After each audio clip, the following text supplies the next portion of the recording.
Assalamualaikum warahmatullahi wabarakatuh. Apa kabar anak-anak yang hebat? Semoga kalian tetap semangat dan tetap sehat.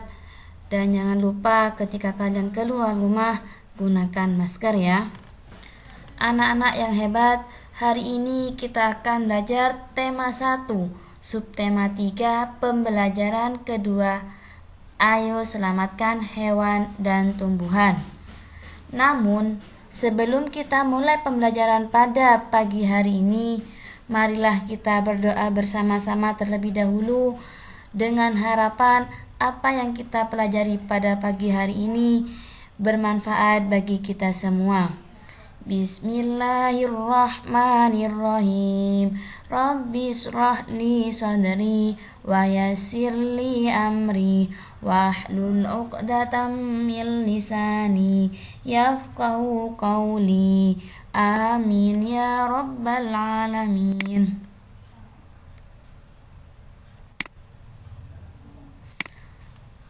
Anak-anak sudah siap semua ya untuk belajar tema 1 subtema 3 pembelajaran yang kedua? Silakan kalian simak video pembelajaran dari Bu Ihil.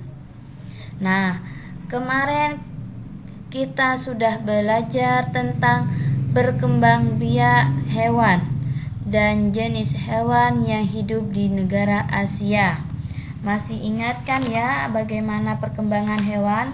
Ada berapa perkembangan hewan anak-anak? Ada 3. Ada ovipar, vivipar, dan ovovivipar. Sudah. Sekarang kalau hewan yang kemarin hewan itu hewan apa saja anak-anak?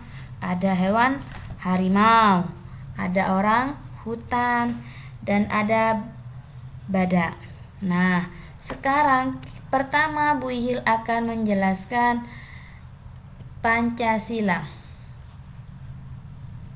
Nah, ini gambarnya apa Nana? Ini adalah gambarnya Pancasila, Garuda Pancasila. Nah, Garuda Pancasila itu anak-anak adalah lambang negaranya siapa? Negara Indonesia. Burung Garuda besar, gagah, perkasa. Lihatlah perisai. Yang mana perisai, Bu? Yang ini namanya perisai anak-anak. Di sini terdapat simbol-simbol sila-sila Pancasila. Nah, Pancasila adalah dasar negara kita. Negara apa tadi? Negara Pancasila. Sudah bisa dipahami ya? Nah, selanjutnya Pancasila berasal dari 2 kata, yaitu panca dan sila. Panca artinya 5 dan sila itu artinya dasar, sehingga Pancasila itu artinya 5 dasar atau 5 aturan. Pelajaran Pancasila ini sudah kita bahas dari kelas 1 sampai kelas 6 sekarang. Nah, untuk selanjutnya di sini ada gambar Pancasila beserta bunyinya beserta lambang-lambangnya. Pertama itu ketuhanan yang Maha Esa, lambangnya adalah bintang. Kemanusiaan yang adil beradab, lambangnya adalah rantai emas. Pohon beringin, Persatuan Indonesia. Kerakyatan yang dipimpin oleh hikmat kebijaksanaan dalam permusyawaratan perwakilan, itu lambangnya kepala banteng. Dan yang sila kelima, sila terakhir adalah keadilan sosial bagi seluruh rakyat Indonesia. Itu adalah lambangnya padi dan kapas. Untuk selanjutnya, contoh penerapan sila pertama Pancasila. Sila pertama Pancasila tadi apa anak-anak? Ketuhanan yang Maha Esa. Jadi ini berhubungan dengan Tuhan. Nah, ini ada gambarnya, ada gambar masjid, ada gambar gereja ya anak-anak. Nah, selanjutnya di Indonesia ada 6 agama Islam. Agama apa saja? Ada agama Islam, ada Kristen, ada Katolik, ada Hindu, dan ada Konghucu. Contoh sila pertama yang kita lakukan di rumah apa? Beribadah bersama keluarga, berdoa bersama keluarga, berdoa sebelum makan, sebelum tidur, dan lain sebagainya. Nah, berdoa, kalau kita sholat itu harus berdoa yang sungguh-sungguh. Kenapa? Karena kitanya mintanya ke siapa? Mintanya ke Allah. Nah, untuk selanjutnya di sini ada lambang apa anak-anak? Ada lambang rantai emas. Rantai emas ini bunyi sila kedua, yaitu kemanusiaan yang adil dan beradab. Contoh penerapan sila kedua Pancasila di rumah itu apa? Nah, yang pertama, membantu adik belajar membaca. Yang kedua, membantu ibu membersihkan rumah. Yang ketiga, membantu ayah mencuci sepeda.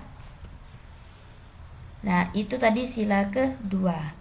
Sila ketiga yaitu adalah pohon beringin, Persatuan Indonesia.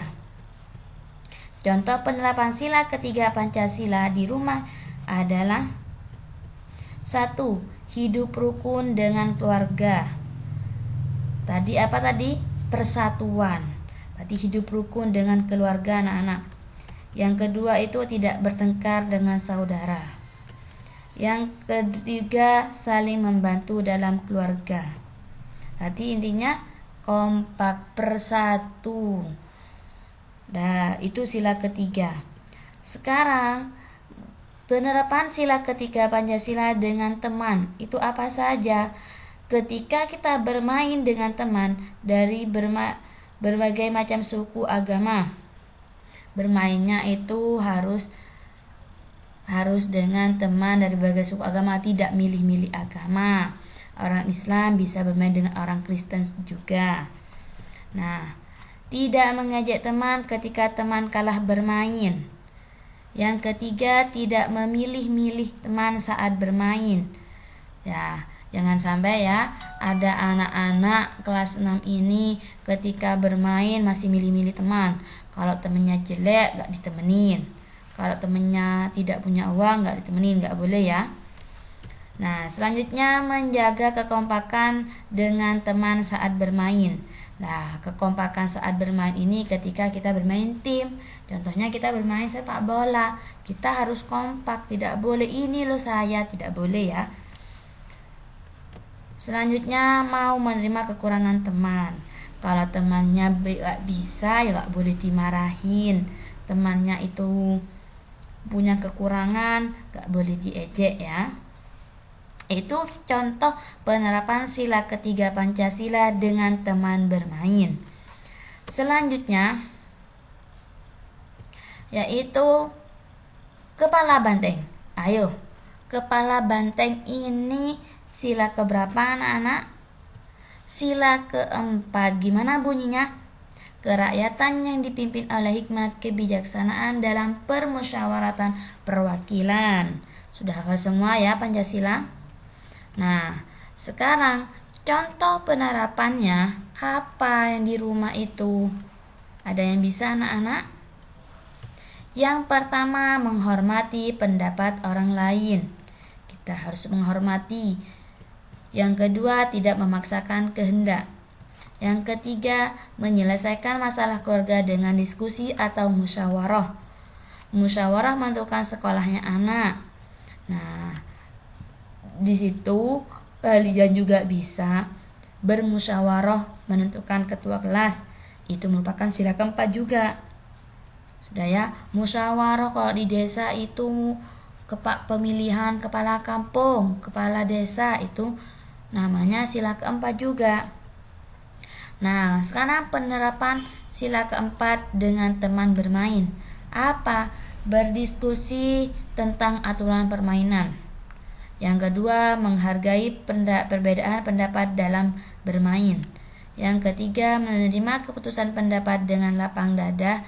Yang keempat, tidak memaksakan kehendak jika membuat peraturan permainan.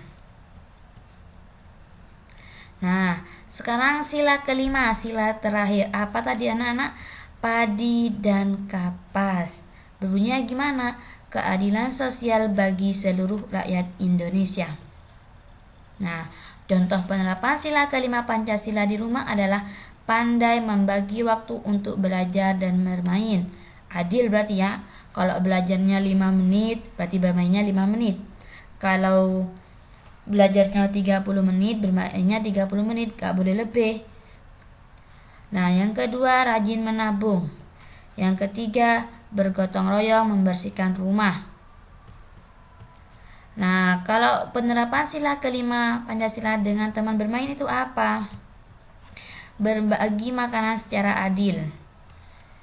Yang kedua, bermain bersama teman, tidak bermain curang. Bergotong royong membersihkan tempat bermain, memuji kehebatan teman. Nah, sudah ya anak-anak. Nah, di sini ada teks bacaan. Sekarang dengarkan dengan baik. Lina memiliki seekor kucing. Ia sangat menyayanginya. Kucing Lina senang bermain. Terkadang Lina mengajaknya bermain di taman atau di halaman rumah. Kalau Lina sedang bersekolah atau sedang bepergian, kucing Lina bermain sendirian. Memanjat atap rumah, mengguling, atau bermain dengan bola adalah hal yang disukainya. Pagi ini Lina sangat sedih. Kucingnya terjatuh dari atap rumah. Saat Lina mendekati kucingnya, Lina melihat kaki kiri kucing terluka. Lina panik. Tetangga Lina adalah seorang dokter hewan. Lina membawa kucingnya ke sana. Dokter hewan sangat teliti mengobati kucing Lina. Ia memasang perban untuk menutupi luka kucing. Setelah diobati, Lina membawa kucingnya pulang. Ia senang karena kucingnya sudah bisa berjalan kembali. Nah, anak-anak, di sini bagaimana sih sikap Lina terhadap kucing? Termasuk sila keberapa? Apa sila ke-1, sila ke-2, sila ke-3, sila ke-4, apa sila ke-5? Lina ini memiliki rasa kemanusiaan. Sila keberapa ya? Nah, apa yang akan kamu lakukan apabila menjadi Lina terkait penerapan sila Pancasila? Sila keberapa anak-anak? Kemanusiaan? Kemanusiaan itu adalah sila ke-2. Nah, silakan kalian kerjakan di situ di kolomnya. Nah, untuk SBDP masih tetap tentang patung. Bu Ihil tidak akan menjelaskan tentang patung lagi, cuman pada subtema 3 ini belajar mewarnai patung yang sudah kalian buat. Sudah ya. Kalau mewarnai itu menggunakan cat akrilik. Sudah ya? Sudah bisa dipahami ya anak-anak? Nah, kalau sudah bisa dipahami, Bu Ihil akan akhiri pembelajaran pada pagi hari ini. Semoga pembelajaran pada pagi hari ini bermanfaat bagi kita semua. Sebelum Bu Ihil akhiri, marilah kita membaca hamdalah bersama-sama. Alhamdulillahirabbil alamin. Wassalamualaikum warahmatullahi wabarakatuh.